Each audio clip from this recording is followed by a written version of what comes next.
আপনাদেরকে একটা দোয়া শিখাতে চাই। এই দোয়া যেদিন আমি পড়েছি কোরআনে, ওই দিন থেকে আজও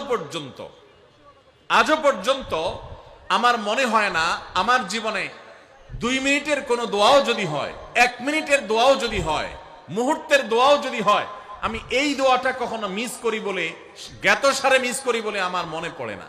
যার দাম্পত্য জীবনের সুখী না, সে অনেক সম্পদশালী হতে পারে, অনেক প্রভাবশালী হতে পারে, অনেক পদের অধিকারী হতে পারে, অনেক বড় দায়িত্বশীল হতে পারেন, অনেক বড় নেতা হতে পারেন, অনেক বড় পরিচিত পপুলার মানুষ হতে পারেন, তিনি সুখী না। সুখের অন্যতম বড় একটা প্যারামিটার হলো দাম্পত্য জীবনে সুখী হওয়া, স্বাচ্ছন্দ্যশীল হওয়া। সুখী দাম্পত্য জীবনের জন্য পুরুষ এবং নারী উভয়ের জন্য সর্বপ্রথম এবং প্রধান করণীয় হলো আল্লাহ তাআলার কাছে অনেক আগে থেকে দোয়া করতে থাকা, দরখাস্ত সাবমিট করা যে আল্লাহ, আমার পরিবার, আমার স্ত্রী, আমার অনাগত সন্তান সন্ততি যারা আসবে আমার বংশে, আমার ঘরে, আমার সংসারে, আমার পরিবারে, আল্লাহ আপনি তাদেরকে নেককার, তাদেরকে মুত্তাকিদের ইমাম এবং তাদেরকে এমন মানুষ বানিয়ে দেন যেন তারা চক্ষু শীতলকারী হয়। আপনাদেরকে একটা দোয়া শিখাতে চাই। অনেকে হয়তো জানেন, সূরা ফুরকানের 74 নম্বর আয়াত। সূরার নাম কি বলেছি? ফুরকান। আয়াত নম্বর কত বলেছি? 74। আমার বুঝজ্ঞান হইছে থেকে নিয়ে ছাত্র জীবনে যখন আমি অনেক ছোট ছিলাম, এই দোয়া যেদিন আমি পড়েছি কোরআনে, ওই দিন থেকে আজও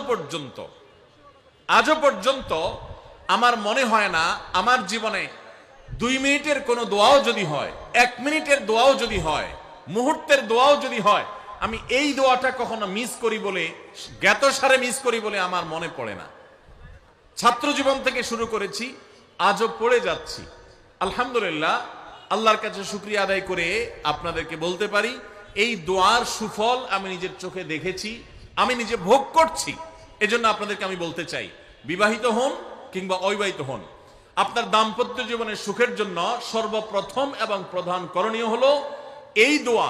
এর বাইরে আরো সাধারণভাবে আল্লাহ তাআলার কাছে দোয়া করতে থাকা, যেন আল্লাহ তাআলা আপনাকে এমন একজন জীবন সঙ্গী দেন।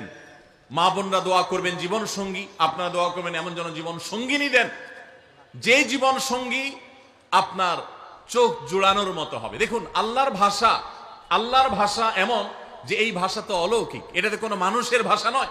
দোয়ার ভাষ্য লক্ষ্য করেন, আল্লাহ শিক্ষা দিচ্ছেন আমাদেরকে, রব্বানা হাবলানা মিন আজওয়াজিনা ওয়া যুররিয়াতিনা কুররাতা আয়ুন।